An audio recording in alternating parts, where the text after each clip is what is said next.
Hey guys, Caller here, bringing you Game 3 of Savior vs. Now at the Pringles II MSL Semifinals in 2006. And this is a shot of Savior here and a shot of Now. The series is tied 1-1 so far, and I'm not sure if you guys can see this, but Now has braids in his hair on the left side, and looking quite snazzy with those braids. Savior has been billed as the villain in this series, which I find really interesting, considering I've always liked Savior.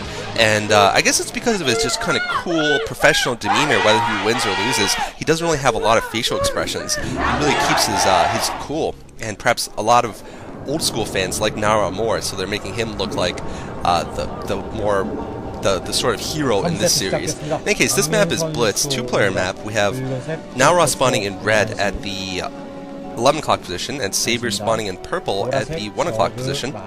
Interesting map. It's sort of like Paranoid Android, where you have two bases that are fairly close by air, but you have a really long land route between them two, a lot of up and downs.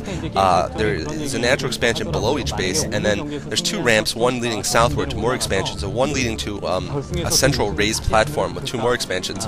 So there's a couple of different places where the players can fight, and of course air is a good option on this map also. The bases are very wide. They almost reach one another in the center. In any case, we see an early probe going out for Now here. It looks like he might be setting up, getting ready to set up an expansion. He built a pylon and his natural expansion there. Perhaps he's going for some cannons there to protect himself and set up sort of a Bisu build.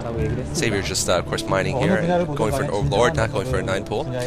Second game, I have to say, Savior did get his revenge. He went for a really interesting sort of hybrid build there, getting a lot of gas and then going for Guardians, but at the same time, he went for Lurkers and Hydralis also. And Now I felt like attacked a little too soon. He pulled off two major attacks, but both of them were against really a lot of defense, a lot of sunken colonies, and it was just, even if he managed to succeed, it would have been by the barest of margins. And Savior, with a Mulus Force that was quite mobile, was able to defend the first one against his expansion on the right side, and really, that really cost Now the game, unfortunately. So Savior actually moving his drone south. He's not going to pick up his natural expansion, so Now's probe is definitely going to be doing a little more scouting now, seeing that Savior hasn't gone for his natural. Savior might be going for a hatchery. No, actually, he did go for his natural. He decided just to fool the probe a little bit by going more south, and the probe went back into Savior's base and did some investigation. Savior just really didn't want Now to go and bother him with the probe, preventing him from planting the hatchery. And Now actually has gone for what he did last game, going for a 12 Nexus, getting his Nexus before any other buildings, other than a pylon, of course. And once again, I feel this is a little bit of a risky build, especially on this map where your natural expansion has two ramps leading to it instead of just one, and that makes it, of course, a little more difficult to defend against rush. And we'll see if Savior decides to go for two expansions again, like he did last game, in response to this. Of course, that is quite safe. And now we're going for, again, for a Nexus and then a Forge. And now he's going for his gas also. So, Savior is going to go for his second expansion now.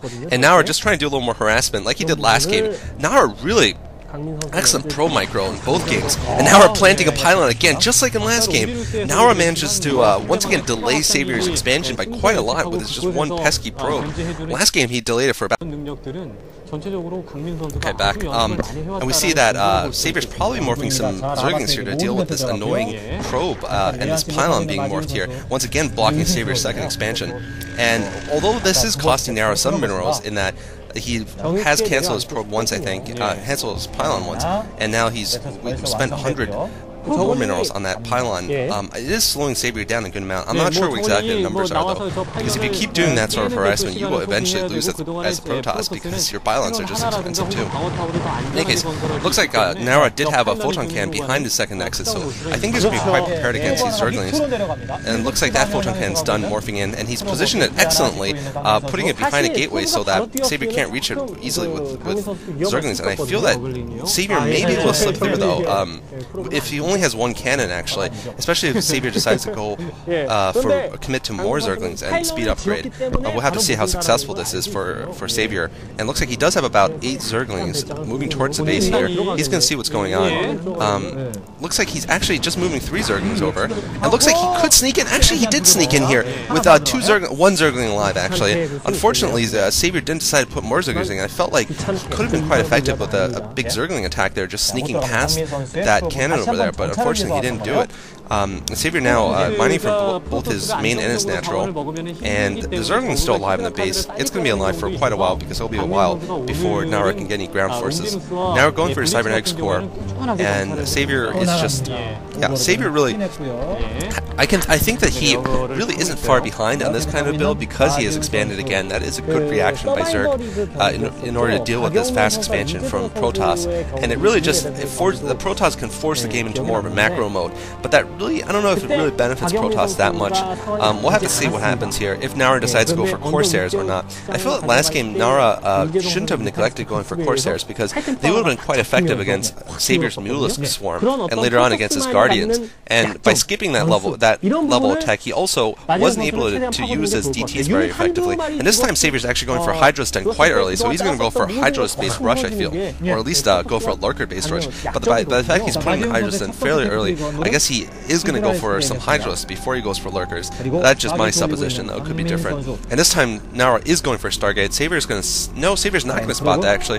Stargate is in his main, so Savior not going to be able to see this Stargate coming. Perhaps Savior senses it will come this time around. Nara last time, of course, went directly for a Citadel of Dune and then for Archons. And Nara cleverly putting that Zealot on that ramp. I didn't know that existed. But that's going to prevent Zerglings from going down easily at all. Down to Nara's main through that entrance. And it's going to prevent some scouting at least. And now Nara bringing 2 Zealots total, and Savior just transferring some probes, some drones here. And Savior actually now with about 9 or 10 Zerglings here, just perhaps to make sure Nara doesn't kill off any of his drones. He's actually just going to let that Zealot pass. I'm a little surprised by that. Oh, but looks like he went for a pincer here against this Zealot. That's actually really smart. Just bring them from behind also. And yeah, he does have a sunken here, so that Zealot probably not going to do much, but Savior actually retreating with his drones here. Just wants to make sure that he can kill off the... Yeah, very good micro there. Very good micro by Savior. I have to say, this is Savior at his peak. Absolutely at his peak. He's just won MSL the previous season, and he's in the semifinals again. He just at his peak. It just would take a really, really good player to beat Savior at this point. And so far, at this point, really was the peak of his dominance, his entire year of dominance in 06 to 07. In any case, now the first Corsair out for Nara, and he's going to be doing some scouting and perhaps some harassment with that. Savior, I don't think he's gotten his Spire yet. All of his games so far, he's gone for his Hydra's Den before the Spire, and except for last game where he went for Spire but then cancelled it. Really interesting play there. And Nara now getting a bunch of cannons at his natural expansion, perhaps seeing the Hydra's there and trying to make sure they don't just break in really quickly. And 4th Hatcher going up for Savior in his main. So Savior's sticking to the same sort of build, and Savior actually is going to go for Lurkers before his Hydralisk attack. I guess going for straight Hydralisks and sort of just going all in with Hydralisks is an option also. This sort of Hydralisk rush, but Savior every time so far has decided to go for Lurkers and not for a straight up Hydralisk attack, which is, I think, a good option actually. It does throw the Protoss off balance a little bit, and it comes much earlier. Now Savior going in with 2 Lurkers, setting sort of a contain on that ramp overlooking one of the exits to Nara's expansion, and Savior actually trying to rush in with a couple of Zerglings. Once again, he's going to get some Zerglings through, but this time there is a cannon around the main nexus, very smartly by Nara. Actually, there's a lot of cannons around the main nexus, so it's going to prevent Savior from getting in. Actually, I think that was too many cannons. I don't really think that many cannons was warranted by Savior's build, which Nara could see. And now Savior taking the opportunity to get the left side expansion at the inside 12. And that's sort of on the platform also, so he's going to pick up both expansions on that platform, and those Lurkers are actually going to prevent Nara from getting up there easily at all without going for some air or really going for a lot of units to break through. And now Savior actually getting a lot of Sunkens at his natural expansion and Savior actually using the Lurker Egg to prevent those Zealots from getting up the ramp. So that narrow ramp is actually quite difficult for any units to traverse if there's a block. I did see Savior was getting a Spire, but Nara actually sneaking some Zealots through here. I didn't know there was a mineral wall there, but Savior of course had to mine it through to bring his Lurkers across. But Savior cleverly has brought a Lurker there, and Savior has speed upgraded Overlord, so perhaps he's going for a drop here. If Nara tries to go into this natural, he's going to just be stopped completely. And Savior building a Lurker Egg again to protect his Hydralisk, but it's going to get killed by those Zealots anyway. Naura still with four Zealots, just sort of wandering between Savior's many bases, and Naura with a Temple Archives up, and I think an Observatory also, so he's going to have Observers. He's going to have what he needs, at least in terms of tech buildings, to deal with this build.